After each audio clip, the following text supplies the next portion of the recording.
Ryan Coogler's vampire movie, as I've been calling it, is actually called Sinners.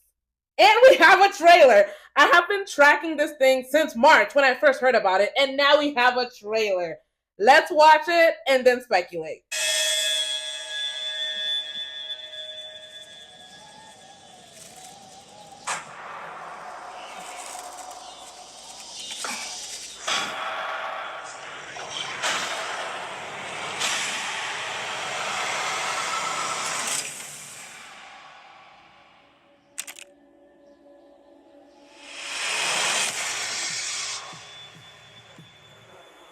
I've been all over this world. I seen men die in ways I ain't even know was possible.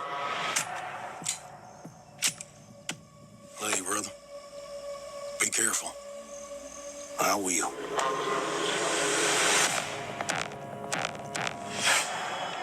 With all the things that I seen,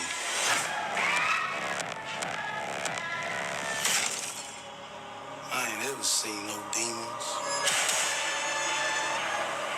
no ghosts, no magic. Till now. Hey, get back inside.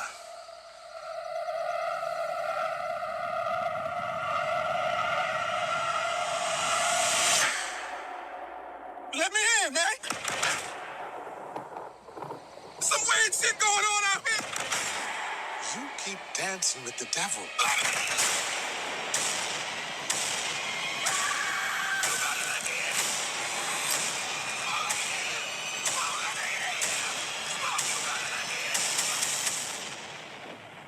One day he's gonna follow you home.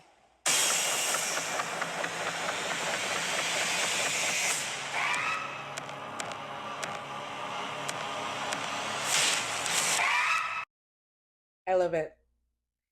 I love the trailer.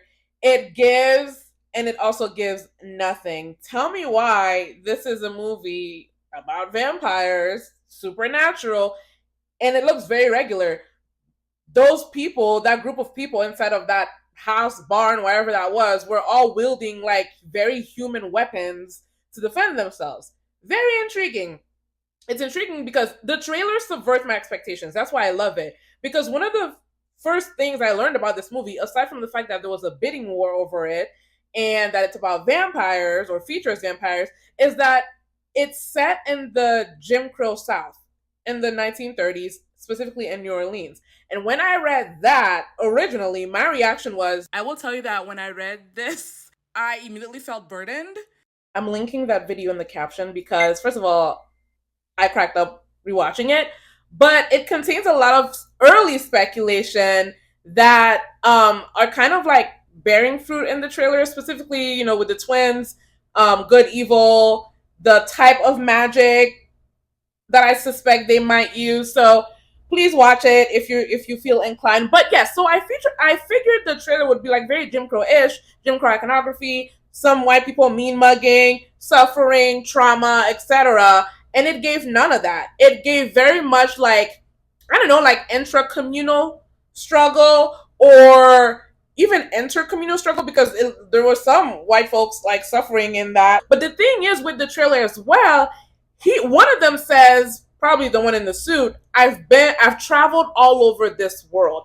One of my speculations in that video back in March was, or maybe it was the one I made in April, was like, how old are they? Are they old vampires, like from pre-Jim Crow, or are they new? He says, I've traveled all over the world, not I've been around a long time. So it makes me like, I wonder how young they are. Again, like this is a very normal like guns. Maybe that's very early on before they change. Another thing that strikes me in this trailer is the first trailer, and I actually wish it would be the only trailer because it gives nothing. There is no time jumps. It all seems to be set around the same time period because the haircuts are the same, the clothes look the same. So the synopsis from the Warner Brothers YouTube page where I got that trailer from says, trying to leave their troubled lives behind, twin brothers return to their hometown to start again, only to discover that an even greater evil is waiting to welcome them back. This is not giving spanning centuries. You know what I mean? Spanning, across time. We've been alive forever. Also, on Wikipedia describes it as an upcoming American Gothic supernatural horror action. One thing that occurred to me, I've watched this trailer like 4 times now.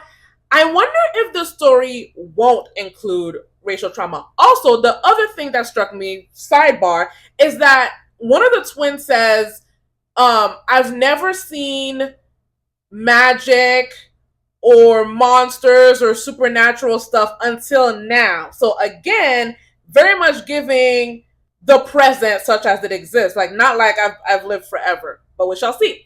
We're speculating. I wonder if we won't see the racial trauma. You know what I mean? Like that you associate with Jim Crow. I wonder if part of the horror will be the specter of the racial trauma. Like someone like me, like black people will like, we know this is set in Jim Crow in the 1930s, so we'll just be waiting for it. And it'll just be this thing that's like hovering just off the screen, this thing where like the real monster never shows up, and yet like we're tense waiting for it, waiting for that like realism. You know what I mean? The mandatory realism to drop. And I wonder if like it'll be like a supernatural movie, horror, all that stuff, but like the racial trauma aspect of these black characters will just be something that threatens the audience, particularly the black audience. I wonder that. I'm also wondering, it's not so fun to only have vampires. Vampires are not my favorite supernatural creatures. Witches are my favorite supernatural creatures. So he mentions magic. I'm wondering if there will be zombies, particularly that scene, that clip of that crowd of people that are coming towards the house. It's giving zombies. It's giving undead to me. I wonder. I slightly wondered if they're white, but I don't think it's like a white mob because assuming they're chasing that man, who's knocking, they're leaving him out to dry. If that's the same scene where they're like gearing up to fight. And so I wonder if it's zombies. And the reason why I wonder about zombies is because with Ryan Coogler's last project that I'm aware of, I could be wrong, Wakanda Forever, featuring Haiti, and with zombies as we know them originating from Haiti, and that zombie lore being the fear of the African slaves at that time, their fear of dying, coming back to life, and still being enslaved and beholden to their masters.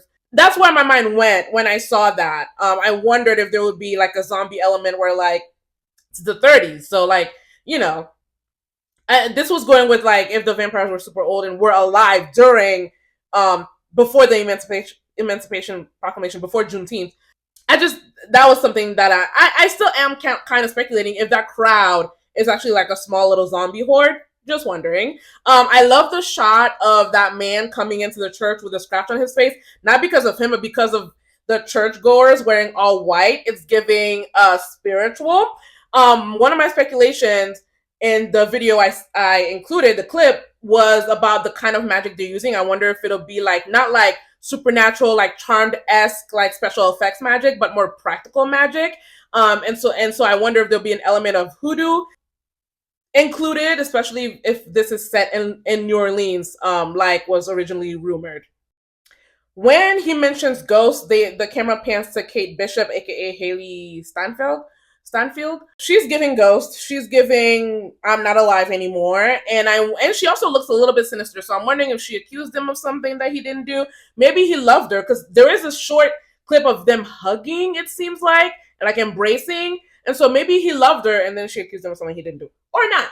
But I saw my girl Wunmi Musaku, who is the love interest in this. Super excited to see how that works out. I wonder who the title is referring to or what it's referring to. Sinners? Who are the sinners? What sin? And then there's the line, you keep dancing with the devil, one day he's gonna follow you home. What is that referring to? We will find out on March 7th, 2025. And I'm going to be at an IMAX theater on that day. I'm going to be sat, I'm going to be ready to enjoy, and then I will review it afterwards. Let me know what you think. Let me know what your speculations are based on the trailer. Ryan Coogler and Michael B. Jordan are teaming up to make a vampire movie. There isn't a synopsis out yet about this movie, but there are rumors starting to float around. And the main rumor out this week is that it will be set in New Orleans in the Jim Crow era.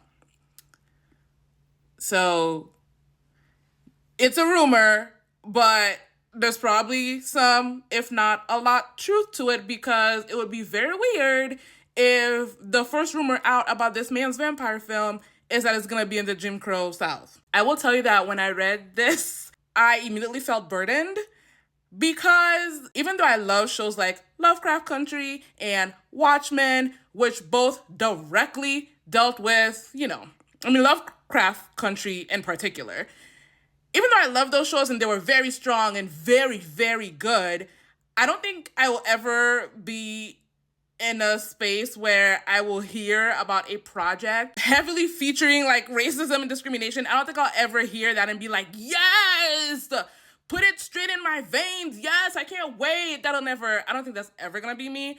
But I'm curious to see what this is. I do find that it is easier for me to ingest this stuff when you add some extra, right? So we had Lovecraft Country with the magic and the supernatural, and Watchmen was a superhero movie. And now this is going to be vampires.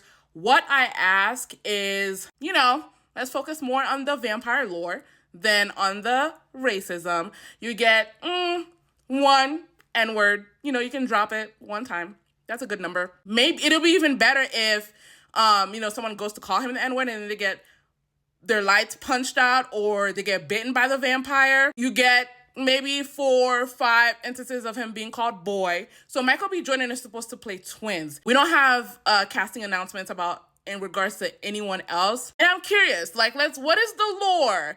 How old is he? Is one twin good? Is one twin bad? Are they morally ambiguous? Does he belong to a vampire society? We will only have vampires, or will there be witches as well? Or if not witches, since this is New Orleans, will there be magic practitioners? Not necessarily witches with VFX magic as we're, typically used to, but will there be hoodoo featured in? How big will this supernatural world be? Will there be vampire hunters? Will the vampire hunters be white? Will the white vampire hunters be an allegory for slave catchers? I'm just speculating. We got a year to wildly speculate, or at least until we get a synopsis. Are there vampire slayers? Is the story really between the twins and, New Orleans is just caught in the middle? So many possibilities. I'm not super interested in a vampire revenge flick, revenge on the, enforcers of Jim Crow laws. Not super interested in, but we'll see. Ryan Coogler and Michael B. Jordan have created magic over and over and over again. I have never seen Fruitvale Station. That's one of the movies that's what I'm talking about. Straight up drama, racial drama that I have to really be in the mood. I'm rarely in the mood. I don't think I'll ever be in the mood for Fruitvale Station. I have not watched the Creed franchise just because I haven't, but my sister has, and she loves it. I've really only seen their team up in Black Panther and Wakanda Forever, but I know that they've created magic together, so they will probably create magic again. Warner Brothers did confirm this week that this movie will premiere on March 7th, 2025. And production is scheduled to start in April. How are you feeling? Are you super excited? Are you waiting and seeing? What's your speculation? Like I said, we got a year.